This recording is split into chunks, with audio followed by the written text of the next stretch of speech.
realmente yo tenía la opción de escribir en inglés o en español. Los dos idiomas los dominaba muy bien, pero en Buenos Aires, leyendo a Borges, iba mucho a la librería El Ateneo, tenía 15 años, y dije, esta es mi lengua, esta es la lengua que quiero seguir. Leía Borges, leía Cervantes, y eso un poco me encauzó definitivamente hacia la lengua española. ¿Por qué? Porque sentía que no solo era mi lengua, sino que en esa lengua había mucho que decir. Que en inglés prácticamente yo sentía, no es cierto, claro, que todo estaba prácticamente dicho. Yo me sentaba a escribir en inglés y de un candelabro bajaba Henry James y me decía, y detrás de una cortina se aparecía Faulkner y me decía, y ya lo hicimos. En cambio, en español había un campo vastísimo. De ahí la naturaleza de las novelas del pre-boom y del boom, como se ha llamado, de Alejo Carpentier, de Lezama Lima, de Asturias, en que estaban diciendo lo que no se había dicho y de nuestra propia generación. Y eso se acabó. Lo no dicho se dijo. Y ahora el desafío para los nuevos escritores ha sido no decir ya lo que no se dijo, sino ni siquiera lo que ya dijimos nosotros, mi generación, sino descubrir la multiplicidad del tema literario, la posibilidad de hablar de 20,000 cosas que a nosotros se nos quedaron en el tintero, porque teníamos esta obsesión con recoger el pasado de lo no dicho e incorporarlo a la literatura. Ahora hay desafíos más concretos de la vida conyugal, los amores, el erotismo, la situación de la mujer, la vida en nuestras nuevas ciudades, los conflictos sociales, los conflictos personales. Es una vasta gama que, claro, están abordando los escritores más jóvenes que nosotros. La literatura latinoamericana durante casi todo el siglo XX desprecia los medios de comunicación y los considera baja cultura contra alta cultura. Yo pertenezco a una generación que ya utiliza elementos del cine, utiliza elementos del periodismo, utiliza elementos de la cultura popular y no le molesta, al contrario, sentimos que es nuestra manera natural de contar historias. Pero hacia donde van las cosas es a un cambio mucho mayor. Ya en Estados Unidos, si tú ves, la revista Granta hizo el año pasado una antología de los jóvenes escritores norteamericanos. Y tienen nombres, los jóvenes escritores norteamericanos tienen todos nombres en chino, en español, en ruso, tienen apellidos como Alarcón, como Steinhardt, como Ji-Jun Lee, como... Hay un tailandés que no puedo ni pronunciar su apellido. Y en español ocurrirá, estos autores están en el colegio, porque en España la migración ha llegado un poco después que a los países que hablan inglés. Pero ya está criándose la gente que crece entre dos mundos, que crece trayendo una cultura latinoamericana y creciendo con una cultura europea, en el caso de España. Y esa gente empezará a escribir dentro de muy poquito, ¿no? Cuando terminen el colegio. Y entonces todos nosotros seremos del siglo pasado, en realidad. Antes de que la ficción confundiera con la realidad ya no se había confundido con la ficción, es decir, la realidad de América Latina, la historia de América Latina, parece a veces escrita por García Márquez, otras veces parece escrita por Alejo Carpentier, otras veces parece escrita por un poeta loco. De manera que ya teníamos bastantes golpes con la realidad que parecía ficticia, y ahora la ficción ha tomado elementos de la realidad. Yo diría que el maestro en eso es Tomás Eloy Martínez, por ejemplo, ¿no? Que lo hace además con las técnicas crudas del periodista. Es un gran periodista y un gran narrador, por supuesto. Entonces aplica las técnicas del periodismo para darle credibilidad a los materiales de la ficción. Y muchos otros también toman elementos o bien de la realidad coetánea, lo que está pasando, o lo que pasó hace un tiempo. Juan Gabriel Vázquez, el relator colombiano, se ha ocupado de contar episodios de la historia de Colombia, por ejemplo, novelados. Pero yo creo que la gran maravilla de la literatura es que goza de todas esas libertades, incluso la libertad de abusar de la historia, ¿no? Me parece que al final la suma de todo da una cosa equilibrada, ¿no? Da una cosa equilibrada. Sí, hay gente que se despista con la licencia poética que se toma en la literatura y que empieza a creer que aquello que le cuentan es verdad sin serlo. Pues Don Quijote creía que los libros de caballería eran verdad. Siempre ha pasado en la literatura siempre ha engañado. Es un engañador o una engañadora que tiene patente de corsario para hacerlo, y yo creo que en la medida en que se le disminuya esa libertad de que goza, perdemos un acceso por otra vía a la realidad, ¿no? Yo creo que hay un trayecto de la literatura en el continente iberoamericano que va primero de las raíces indígenas, donde hay literatura indígena, que son México y Perú notablemente. Luego lo que hay es un largo silencio colonial, hay grandes poetas coloniales, la novela se prohíbe por las autoridades coloniales, de manera que al ganar la independencia nos ponemos a escribir novelas, a veces no muy buenas. Hay una revolución auténtica del idioma que produce Rubén Darío. Y en consecuencia son los poetas quienes nos enseñan a recobrar el idioma y a escribir. Son Darío en primer lugar y desde luego Pablo Neruda, Gabriela Mistral. Tantos poetas que precedieron a la literatura, le enseñaron el camino a la literatura, Vicente Huidobro, César Vallejo, Leopoldo Lugones. Podríamos hacer una larga lista de gente que recobró un lenguaje poético, que es el lenguaje que heredaron los novelistas de la generación que nos precede y la nuestra. Mi impresión es que hay como 3 o 4 mundos literarios. O sea, el planeta Isabel Allende no tiene nada que ver con el planeta Rehman, no sé. Y todos pueden convivir. Y creo que no habría necesariamente que mezclarlos. Y me parece increíble y buena onda que Isabel Allende encuentre sus lectores y que Rehman o que yo encuentre otros. Y a veces se van a cruzar. Pero existe una idea, por ejemplo, en los países, sobre todo latinoamericanos, en que solo pueden haber 4 famosos. Y esa es la idea que yo llamo la de la torta. Como que la fama es una torta de 1000 hojas y que solo podemos comer, hay tantas tajadas. Y yo encuentro que no.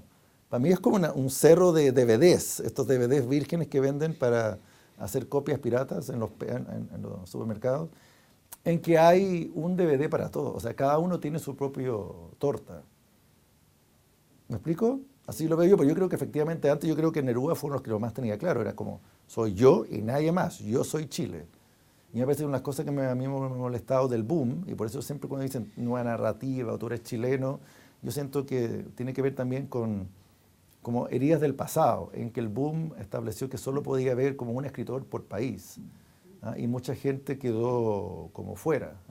Y gente quedó muy herida, gente que quedó con mucha envidia, como solo uno tenía que vivir en Barcelona y ser amigo de Carmen Balcells. Yo siempre me he sentido muy cercano a lo que yo llamo a los perdedores, como Manuel Puig, alguien como que realmente no lo logró, o Bryce Echenique, o Cabrera Infante, hablando como de esa época. Gente como que no, incluso mismo Borges, ¿no? Gente como que no alcanzó a lograrlo, y después con el tiempo lo lograron. Y hoy yo creo que a la larga Puig es mucho más importante que Cortázar, para mi gusto, y creo que ha abierto mucho más puertas y es un autor mucho más internacional y que ha envejecido nada, y Cortázar tengo mis dudas. Pero claramente existía, eran como el concurso Miss Universo, Miss Perú era Vargas Llosa, Miss Colombia, claramente García Márquez.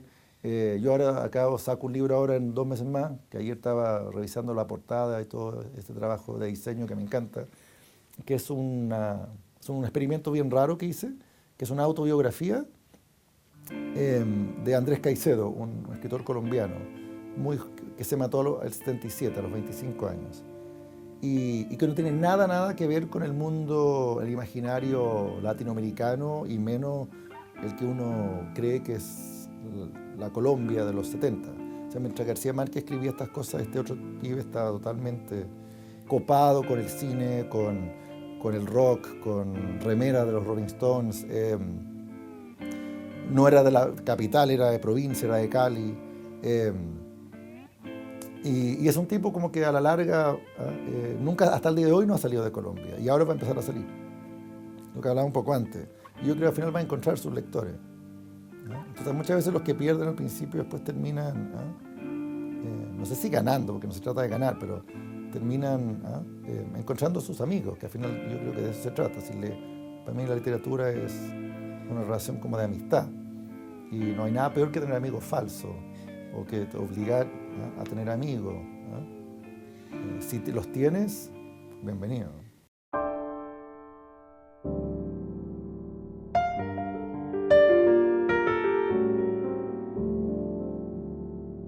Bueno, el caso de Pitol es muy interesante porque es el gran sobreviviente de esa generación.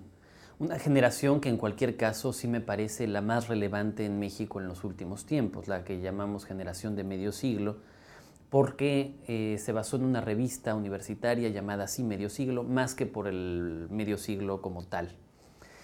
Una generación de la cual Pitol se ha convertido en el más visible justamente porque es el gran sobreviviente. Fue una generación muy trágica, una generación en donde casi todos sus integrantes terminaron con vidas sumamente difíciles. Y en cambio Sergio Pitol, a diferencia de los demás, al irse de México, al emprender una carrera diplomática y al centrarse en otras partes, tuvo una posibilidad de sobrevivencia mayor.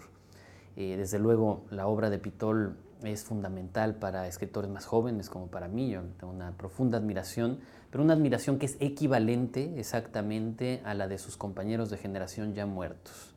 Juan García Ponce, Salvador Elizondo, Inés Arredondo, por ejemplo, como cabezas más visibles de esa generación. Y no dejó de ser muy significativo y muy trágico. Yo creo que el nivel de calidad y de exigencia es el mismo, y el mismo año en que Sergio Pitol gana el premio Cervantes, que todos celebramos enormemente, es el año en que muere Salvador Elizondo, uno de sus compañeros de generación, y justo con esta especie de injusticia que ocurre siempre en la literatura, el muy reconocido éxito de Sergio y el olvido en casi todos los demás países de América Latina de una figura equivalente como la de Salvador Elizondo. Lo que pasa es que Mario Vargas Llosa todavía es un autor que se documenta, que investiga, que tiene una pretensión social, ¿no? A mí me encanta Bryce, porque él mismo lo dice. La Lima de la que él escribe hace mucho que ya no existe, pero precisamente es su universo personal el que está en sus libros. A mí me gusta Bryce. Y a la gente que lee a Bryce, en realidad le gusta leer a Bryce.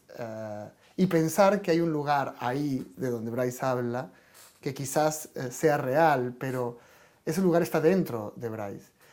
Y me gusta mucho, y una cosa de las que más me gusta de la literatura peruana, que supongo que quizás ocurre en todos lados, pero no los conozco tan bien, precisamente el hecho de que sea un país que puede producir a Bryce, a Ribeiro, a Arguedas, a Vargas Llosa, a Bailey, a mí, y si tú nos lees a todos o a escritores más jóvenes, parece que escribísemos de países diferentes. Son universos muy distintos. En Chile, a los chilenos les pasa eso también. Cada autor escribe de países muy distintos, y creo que cuando tú lees a los escritores chilenos o peruanos, la gran novela chilena o la gran novela peruana es la suma de todos, es la suma de cómo ha sido visto ese país desde cada uno de estos autores tan distintos. Fue un momento realmente muy fraternal. Esa escuela de verano organizada por Gonzalo Rojas en Concepción, pues nos reunió ahí bajo la égida un poco de Neruda, que era el soberano del evento, pues a muchísimos escritores, José Donoso, Mario Benedetti, Alejo Carpentier estaban ahí. Fue un momento muy, muy bello.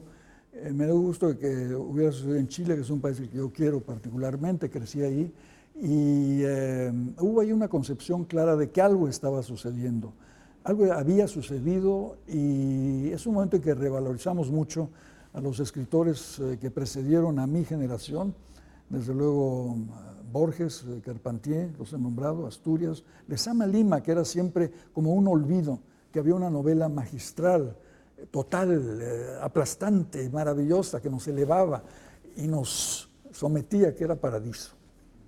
Y todavía no estaba calibrada realmente como lo que era en el conjunto, en la tradición latinoamericana. Yo creo que son dos cosas. Por supuesto, es este grupo de amigos con ideas comunes, tanto estéticas como sobre la vida literaria, pero también creo que terminó volviéndose un síntoma de algo que estaba ocurriendo no solo en México, sino en toda América Latina.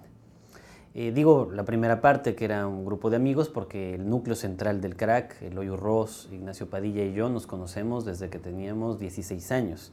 Así que digamos, esta idea de que fue una invención de las editoriales o del mercado, pues no tiene ningún sustento. En realidad, desde entonces escribíamos juntos, hacíamos proyectos juntos, y simplemente en 1994 se nos ocurrió darle nombre a esa amistad literaria junto con otros escritores que encontramos en el camino. Pero también se trató de un síntoma, porque no dejó de ser muy significativo, que El mismo año, 1996, el crack hiciera su aparición pública con un manifiesto y en Chile, Alberto Fuguet y Sergio Gómez lanzaran la antología Macondo. Se trata de dos experiencias distintas, pero tienen algo de paralelo, que en el fondo eran dos búsquedas por hacer ver que la obligación de escribir realismo mágico dejaba de ser vigente en América Latina. O sea, durante mucho tiempo el realismo mágico de segunda y tercera generación se había convertido entre lectores, editores, académicos, en la única posibilidad de expresar verdaderamente lo que significaba América Latina, como si América Latina y realismo mágico fuesen lo mismo. Un fenómeno sumamente interesante de estudiar en cualquier caso. Los escritores argentinos se caracterizan por tener una biblioteca bastante cosmopolita, o sea, no hay en la formación literaria del escritor argentino una lista tan clara, canónica de escritores también argentinos, sino que hay una mezcla y una variedad muy grande. Entonces, a mí me parece que eso da como el aspecto así caleidoscópico que tiene la literatura actual, ¿no? Donde hay muchas variantes y donde, por lo menos en mi caso, yo nunca me planteé escribir contra algún escritor argentino, ¿no? Sí, por supuesto, es muy importante en muchas de mis selecciones estéticas, escritores como Borges, Cortázar, hay algo que ya es casi genético, ¿no? Hay algunos escritores bastardos, como Art, Soriano y como yo, digamos, bastardos en el sentido de que venimos del periodismo activo. Porque, digamos, hay muchos escritores que practican el periodismo, pero lo practican en los márgenes el periodismo. Nosotros lo practicamos en la trinchera. Diría que básicamente, bueno, Art seguro, no es que me esté comparando con ellos, pero digo que comparo la idea, los comparo en el sentido del oficio de periodista metido en el medio, digamos, ¿no? Yo no soy un periodista literario o un columnista eventual o un cronista extranjero de las redacciones. Yo estoy manchado en la trinchera, manchado de tinta, dentro, y desde ahí escribo lo que puedo y como puedo, digamos, ¿no? Y a pesar de que la literatura dejó de ser algo nocturno, yo la escribo en las redacciones también a veces, ¿no? Y todo esto da algo que yo creo que la vanguardia argentina siempre se plantea que la verdadera literatura nace en los márgenes. Y para ellos los márgenes son los márgenes estéticos del lenguaje, del contar, de los mecanismos del contar, básicamente, ¿no?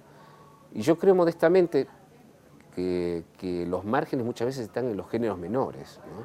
Los márgenes se han conseguido en tipos que parecía que han hecho cómic y sin embargo están haciendo gran literatura, o hacían policiales o hacían crónicas, y ahí están márgenes muy claros para la literatura argentina, ¿no? Yo creo que la buena literatura argentina o la literatura argentina que a mí me gusta, que puede ser Borges, Cortázar, Bioy, por citar a los próceres, la literatura argentina es bastante extraterrestre en ese sentido.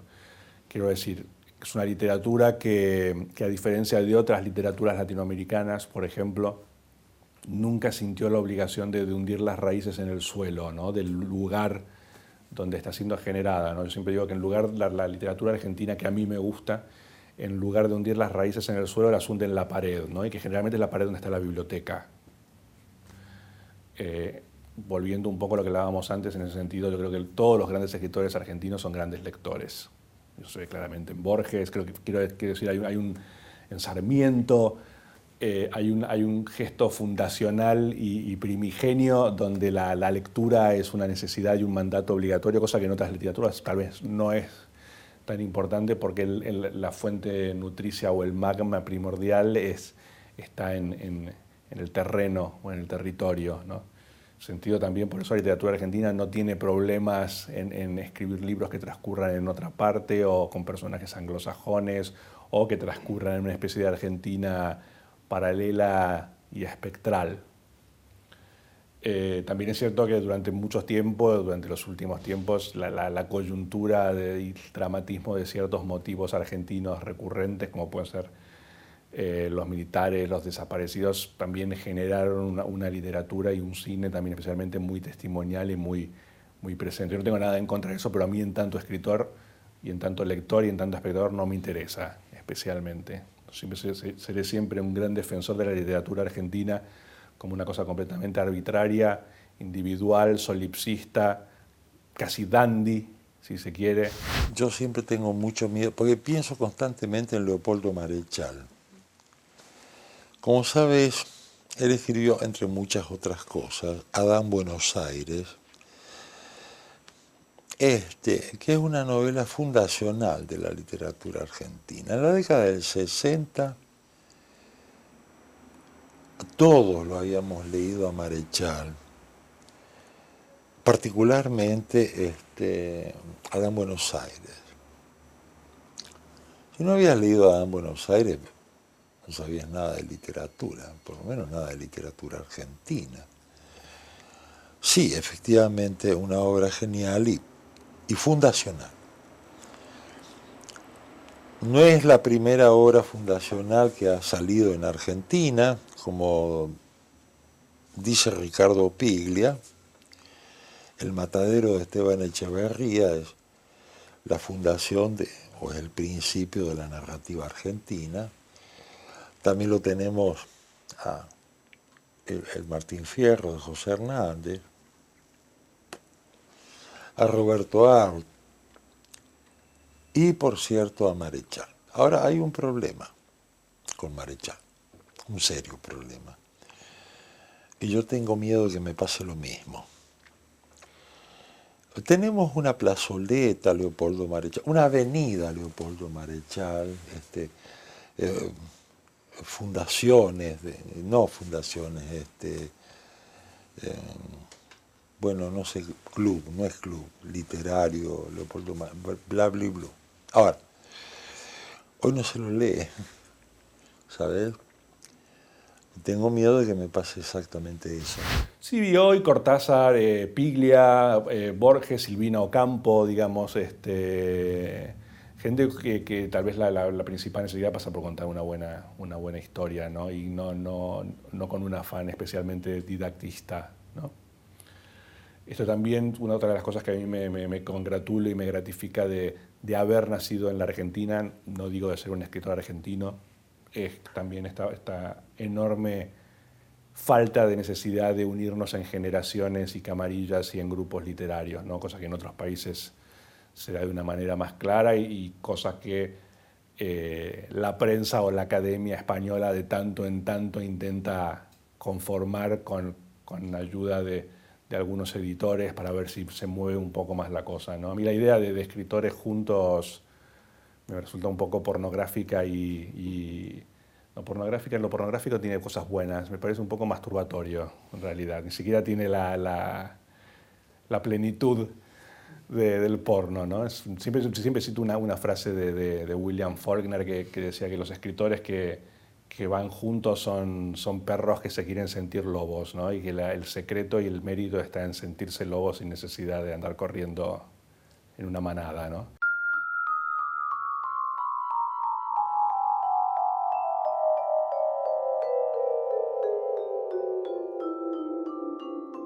Bueno, yo viví esa época muy de cerca y al mismo tiempo no perteneciendo al boom, por supuesto. Fui amigo de casi todos esos escritores, lo he seguido siendo, de los que aún viven, y muy amigo además. Pero yo creo que el boom se debió a factores totalmente extraliterarios. Lo que había era un gran paquete de extraordinarios novelistas y novelas. Vamos a ver si Borges o Miguel Ángel Asturias o Neruda o podían ser del boom. Totalmente imposible, ni el propio García Márquez, que había escrito ya la mayor parte de su obra, el único escritor que empezó con una novela y que ya había incluso aprendido, ha publicado unos estupendos cuentos, es Mario Vargas Llosa. Cuando Mario Vargas Llosa gana el premio Biblioteca Breve el año 62, ahí arranca el boom. Es una comodidad académica y una estupenda comodidad académica, puesto que la novela de Vargas Llosa es una de las novelas señeras, una de las grandes novelas de los escritores latinoamericanos del boom. Vamos a ver, ¿a qué se debió el boom?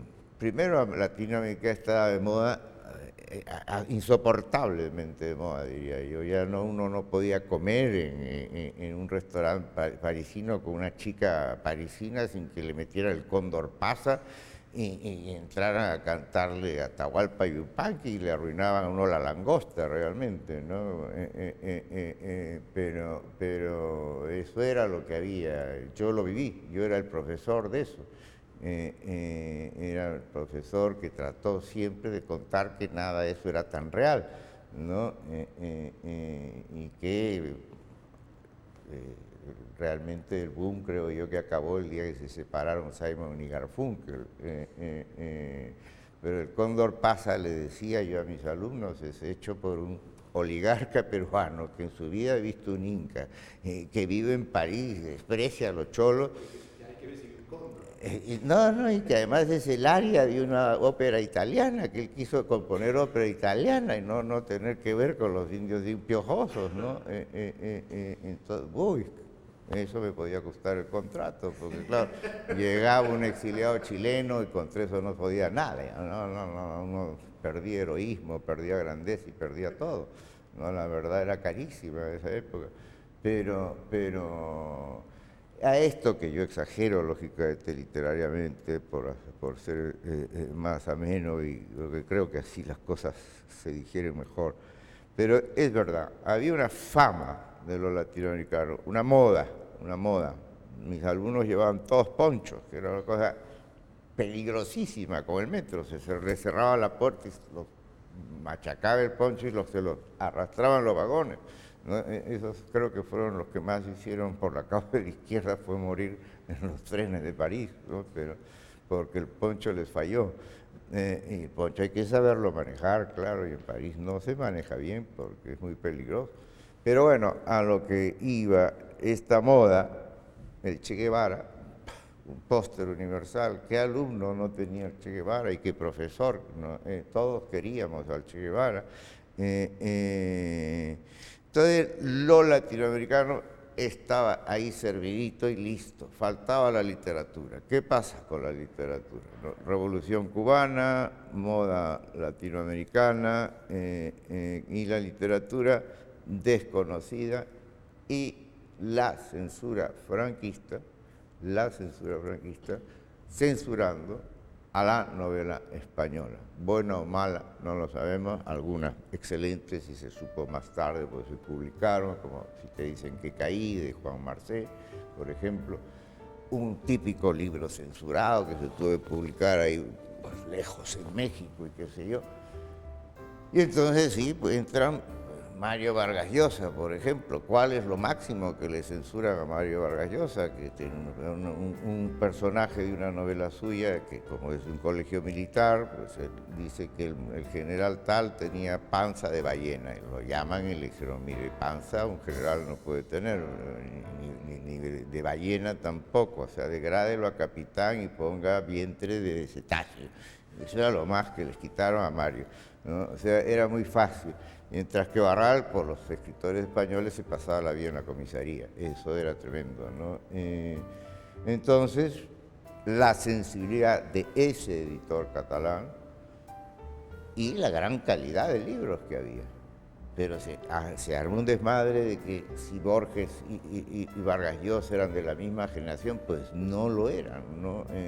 Entonces, todos los lugares comunes, otra vez, América Latina, volvemos a ser mitificados, se nos vuelve a inventar nuestra propia realidad.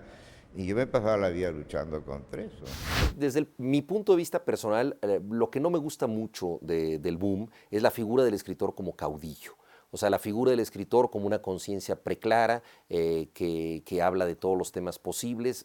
Muchas veces los escritores hablamos de todos estos temas, pero yo creo que hay que hacerlo desde la visión del narrador, ¿no? Es decir, no pensando en ser presidente, no pensando en ser asesor del presidente, no pensando en una conciencia pública, sino desde la figura del testigo, del narrador. Esto me parece muy, muy importante. Entonces yo creo que ahí, por ejemplo, el periodismo de Onetti tiene muchísimo más valor que muchos de los discursos de los autores del boom. Entonces, el regreso a los temas más literarios es lo que a mí me parece interesante. O sea, a mí me gustan mucho más desde el punto de vista literario autores previos al boom como Borges, Rulfo y Onetti, aunque quizás circulan menos fácilmente entre un gran público, porque en esta figura, digamos, de caudillaje cultural del boom también había un cierto adelgazamiento de los temas y de las formas que permitía que esos libros circularan más fácilmente. Me parece que es un viejo problema, que no es nuevo, ¿ya? Que ese punto fue más nítido con la instalación pues, de la literatura comercial latinoamericana, básicamente el boom, ¿no es cierto? Cuando España agencia y agenda la literatura, muy interesante por lo demás, pero la comercializa, ¿no? Y empieza la idea del bestseller, ¿no? García Márquez, por ejemplo, ¿no? Y sus 100 años de soledad, que bate récord, ¿no? Ese es un punto de inflexión, porque antes las literaturas estaban ahí, pues, cada una en su casa, cada una en su barrio. Y eso era así. Y creo que eso se descompensa en los 60 con el boom, porque surge ese viejo concepto de la transnacional que elige y decide, ¿no?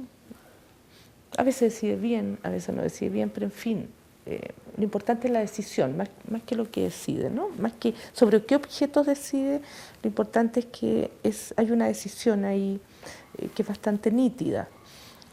Entonces, la pregunta es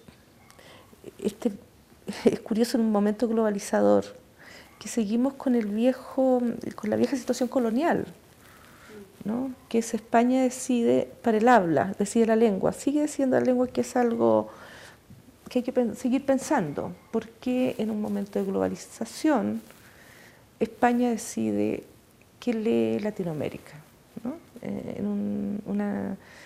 Como si nunca hubiera terminado la colonización, ¿no? En circunstancias Chile va a llevar 2 siglos de lucha descolonizadora. Yo creo que hay algo político, ¿no? Que no es inocente, que el hecho que se hayan constituido grandes mercados fluidos, eficaces, ¿no?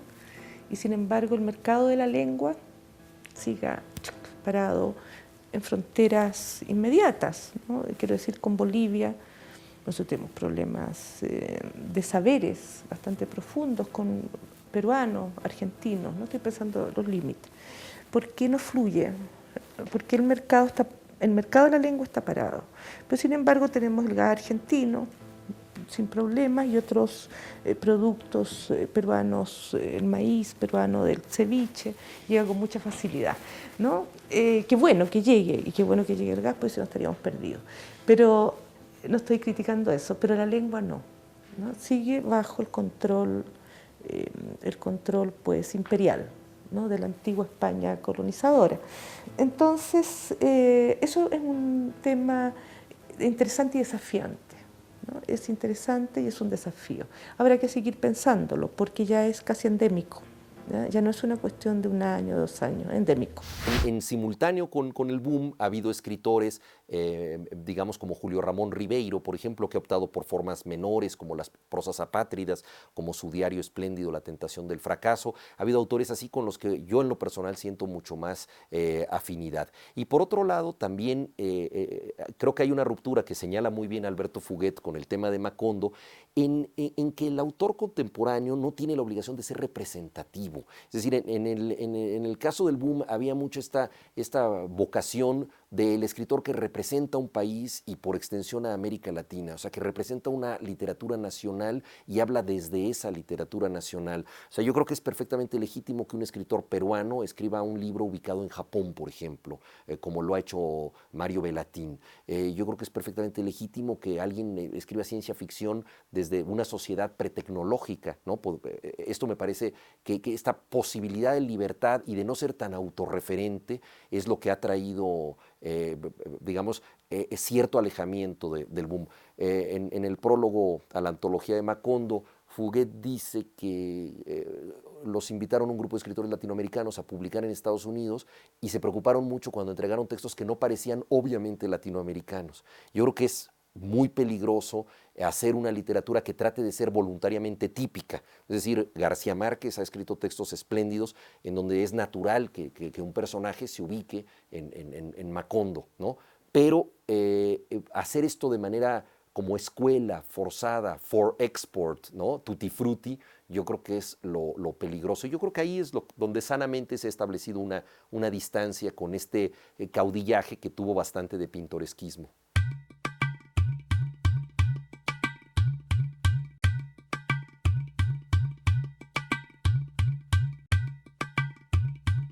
Un día me colmaron la paciencia en Estados Unidos y me pidieron que bajara yo estaba en un congreso de escritores, no en un congreso, en un retiro, viviendo 3 meses en Iowa, que es un lugar muy importante para escritores, con un argentino además, que tenía un inglés perfecto, que era el mejor inglés de todo Iowa, era él, era hijo de ingleses, se llama Charlie Failing, y nos hicieron bajar y nos pidieron que sería bueno que bajáramos con nuestro traje típico.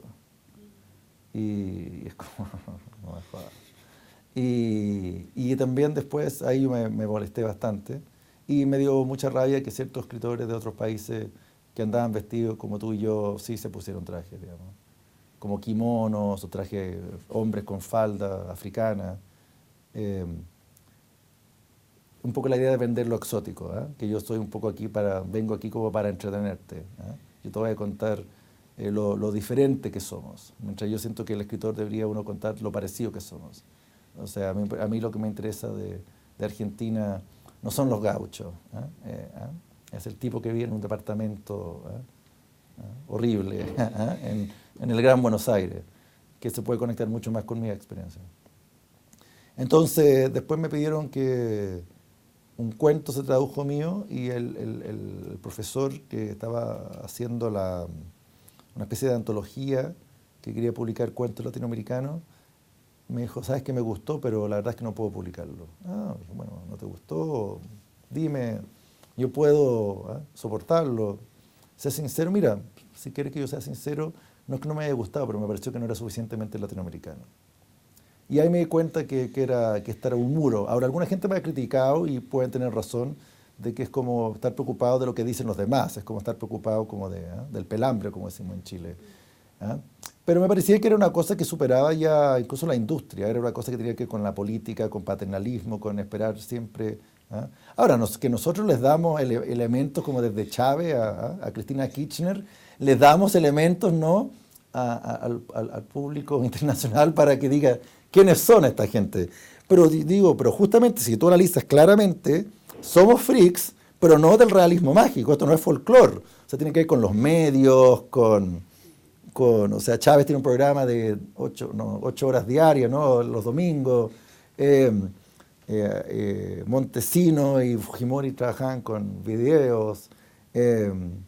Lo que yo quería decir es que nosotros, Latinoamérica puede ser rara, curiosa, sabrosa, lo que quieran, pero que no es folclórica y que no todo es folclore, no todo es un cuento de hadas, porque a la larga 100 años de soledad tiene algo de cuento de hadas. Ahora, yo entiendo que un cuento de hadas es extremadamente seductor, extremadamente divertido y es muy agradable ver gente leer, imaginarte que en el fin del mundo hay un lugar donde uno pueda ir a huir de lo que del mal de Occidente.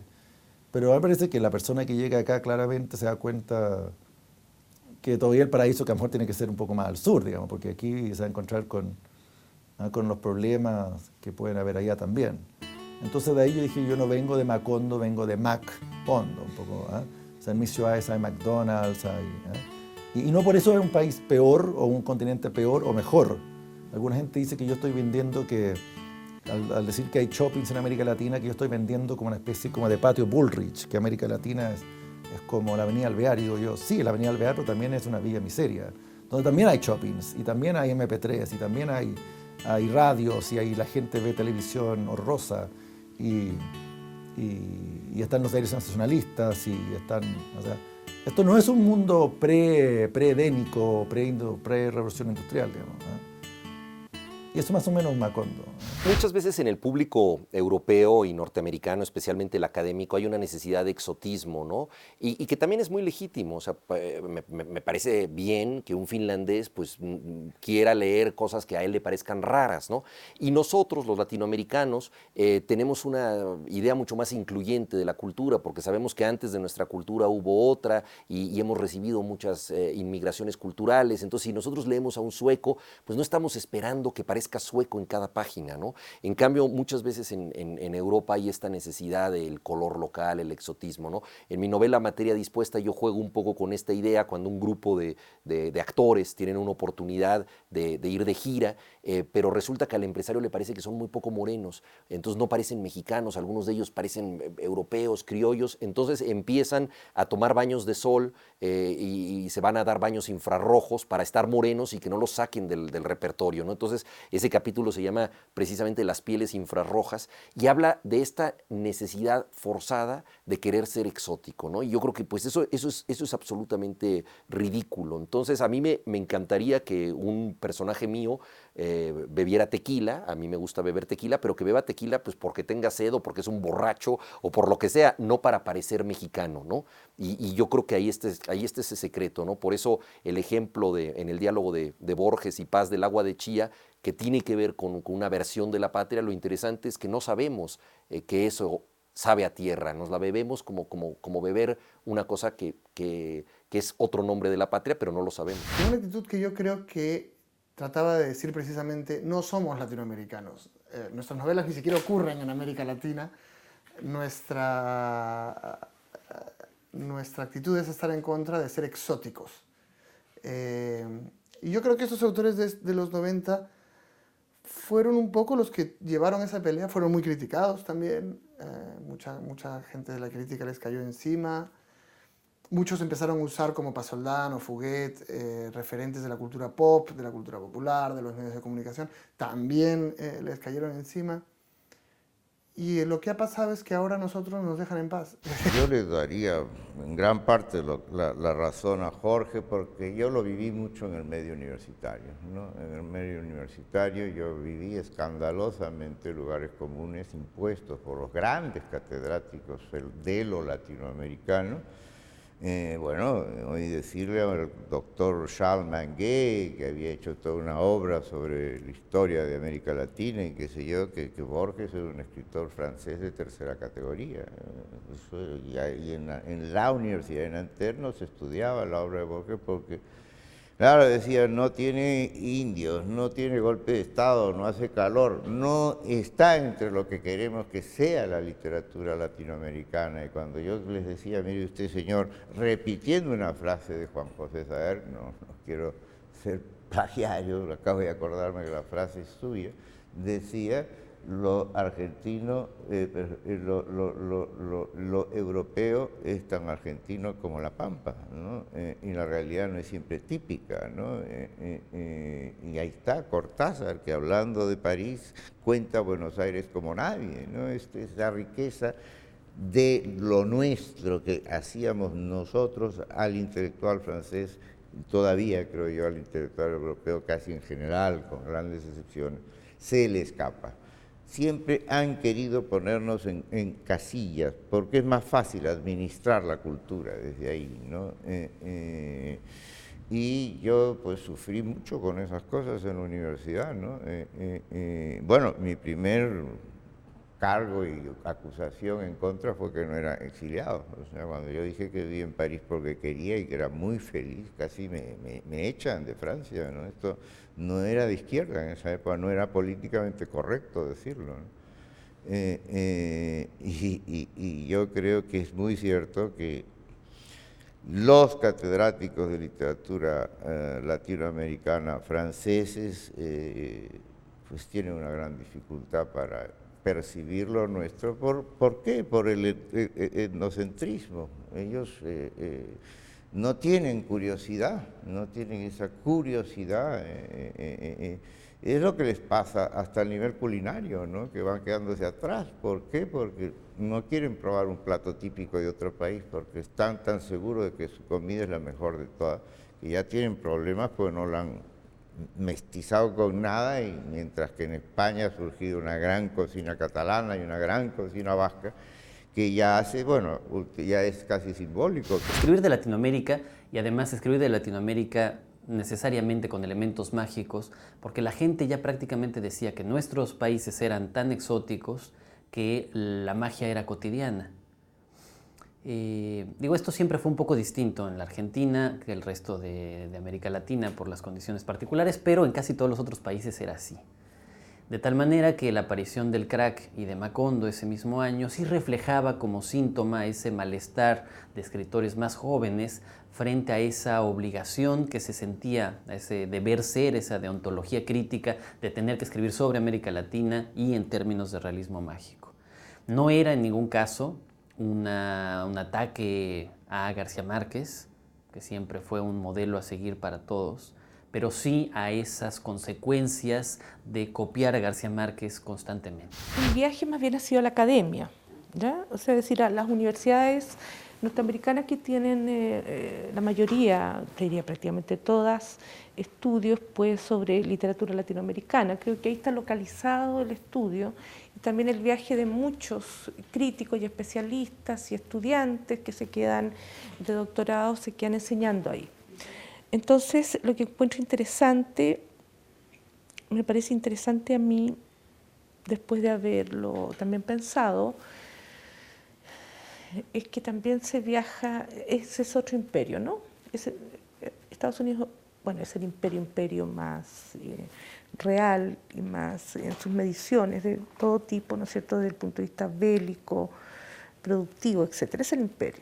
Entonces encuentro este viaje, estos estudios de la literatura latinoamericana y lo encuentro interesante como semi-transgresivo, ¿no?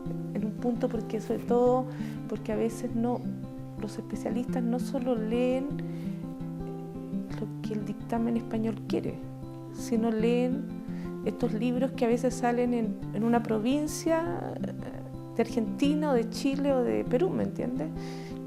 Yo he leído libros que no habría leído si no hubiera ido a Estados Unidos y que no son los que el mercado, curiosamente, está dirigiendo. Entonces, ahí hay una cuestión, curiosamente, en esa aparente cooptación de estos cuerpos, que a su vez devuelven esto con una transgresión, que es estudiar aquello que el canon o las editoriales no están promoviendo. Entonces, eso me parece interesante, ¿no? Y el viaje es una expansión para esas literaturas, es la posibilidad de expandirse un poquitito, ¿no? Un procedimiento es político también, ¿no? Dime lo que lees en Estados Unidos y te diré lo que eres.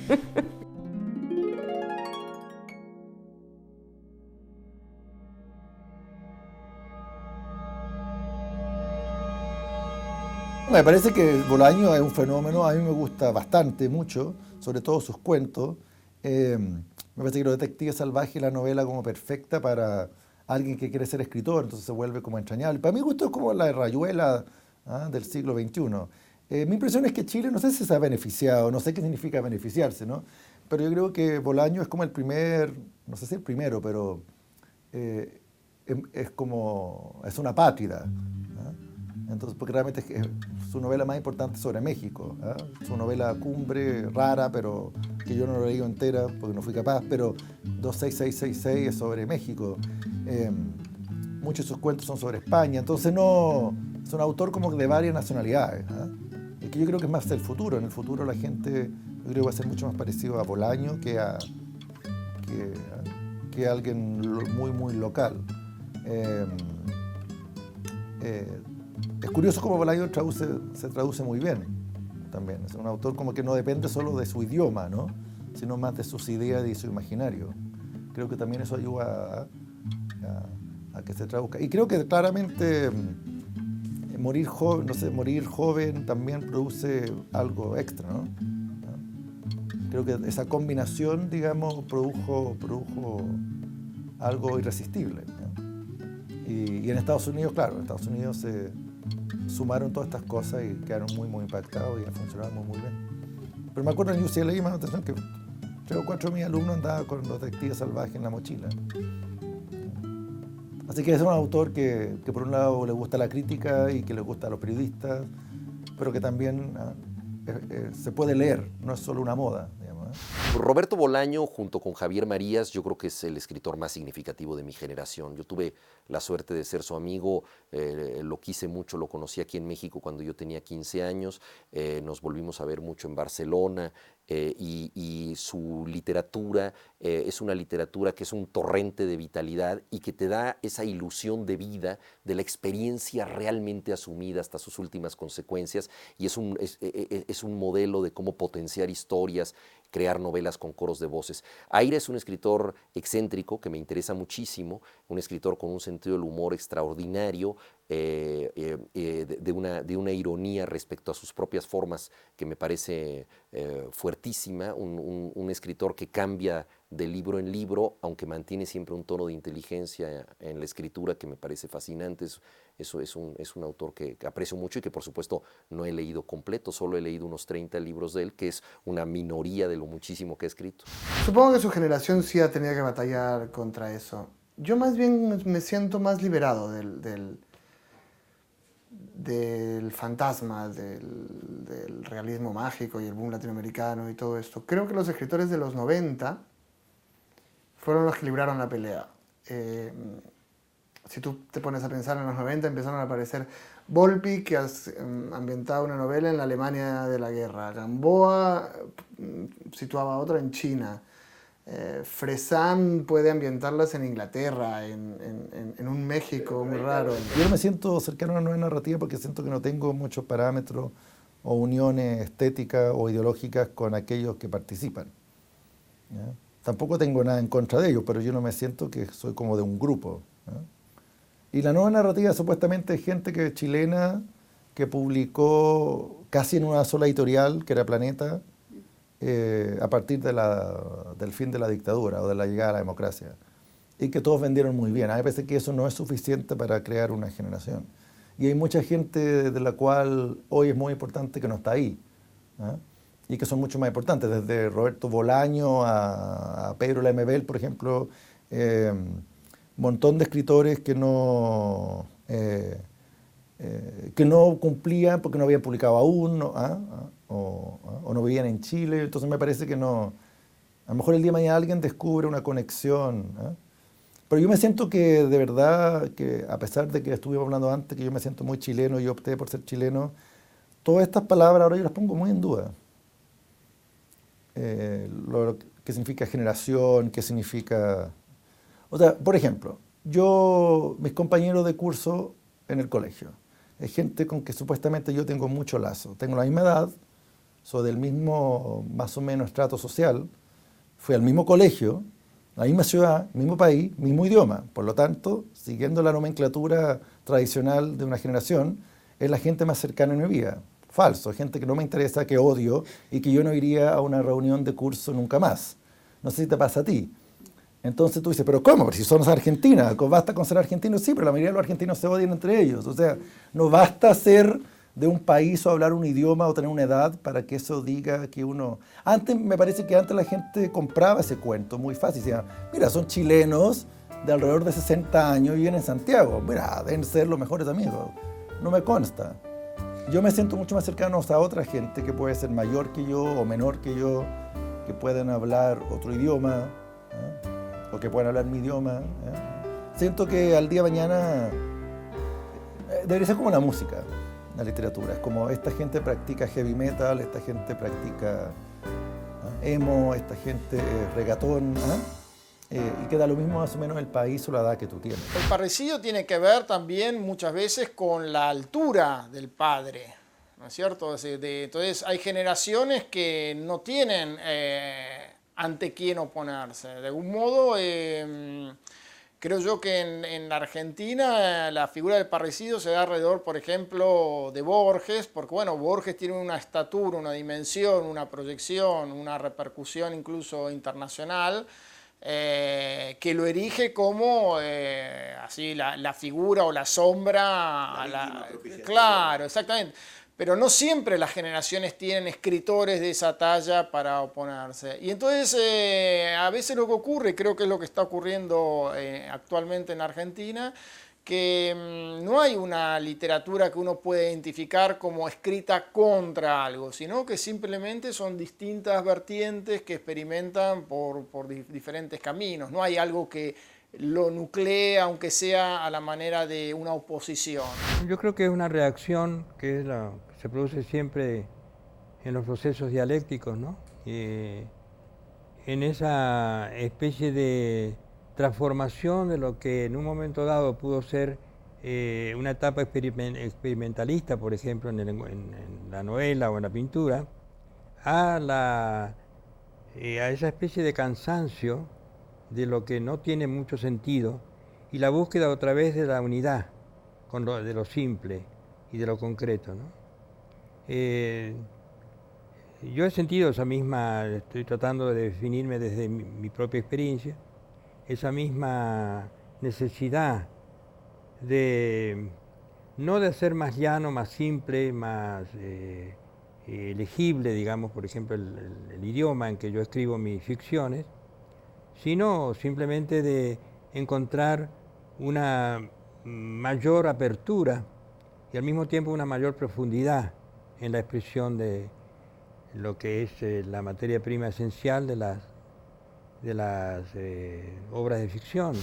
Yo estuve en Bogotá el año pasado con 38 más escritores menores de 40 años, pues muchos de los cuales, algunos son de esta generación de los 90, la mayoría son de los que habían empezado a publicar o han empezado a publicar en los 2000. Y no tenemos nada que ver.